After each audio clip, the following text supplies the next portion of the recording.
તો નમસ્કાર મિત્રો માયાભાઈ આહિરને અને જેમને જે પણ કલાકારો સપોર્ટ કરે છે એમને પિન્ટુભાઈ કોળીએ વળતો જવાબ આપ્યો છે અને એવું પણ કહી રહ્યા છે કે આ જેટલા પણ ભરવા કલાકારો છે એ કેવા એકથી એક ભેગા થયા છે એ તમે જુઓ. મિત્રો કોઈ પણ ભાઈ ખરાબ કોમેન્ટ કરતા નહીં, કેમ કે પિન્ટુભાઈ કોળીએ જે આ ભરવા કહ્યું છે એટલે જ આપણે એ શબ્દો વાપર્યો છે. અને તમે વિડીયો જોઈ લો એના પહેલા જો તમે આપણી ચેનલમાં નવા આવ્યા હો તો ચેનલને સબસ્ક્રાઇબ કરી દેજો અને વિડીયોને લાઇક કરી દેજો. તો મિત્રો તે વિડીયો જોઈ લો, પછી જરૂરથી કોમેન્ટ બોક્સમાં લખવાનું ભૂલતા નહીં કે તમને વિડીયો કેવો લાગ્યો.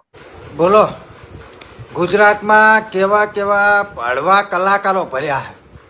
સાચું લાગે મિત્રો તો બને એટલો શેર કરજો. પેપર લિંક થયા તો એક પણ ભળવો ના બોલ્યો. ત્યારબાદ રામ મંદિરની અંદર ચોરી થઈ તો એક પણ ભળવો ના બોલ્યો. ખેડૂતોને જેમ ફાવે એમ અડાણી અંબાણી પોલીસ કાંયા ધુલાઈ કરાવી, મન ફાવે એમ થાંભલા ખોદાઈ નખાયા, જ્યાં ત્યાં રેમેજ લાઈનો નખાઈ, ગેસની પાઇપ લાઈનો નખાઈ, એમ છતાં આ ભળવા એક ના થયા.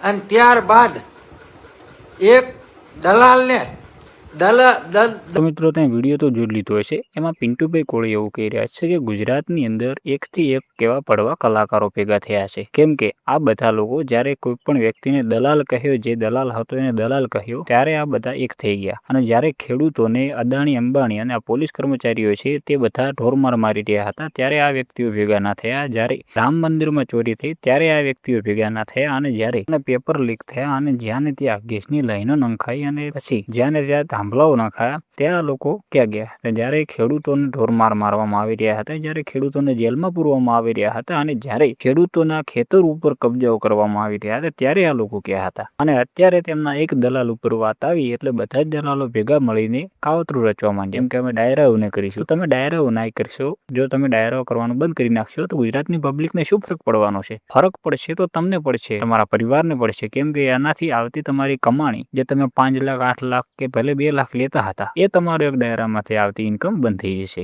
જ્યારે આ ખેડૂતો આંદોલનો કરી રહ્યા હતા ત્યારે આ કલાકારો ક્યાં ગયા હતા? એક કલાકારને તો આવીને બોલવું હતું કે જે પણ આ સરકાર કરી રહી છે ખેડૂતો ઉપર એ ખોટું કરી રહી છે અને ખેડૂતોને પૂરતું વળતર મળવું જોઈએ. ત્યારે આ લોકો ક્યાં ગયા હતા અને બિલકુલ બોલતા ન હતા. એમના માણસ ઉપર વાત આવી ત્યારે આ બધા એકજૂટ કઈ રીતના થઈ ગયા?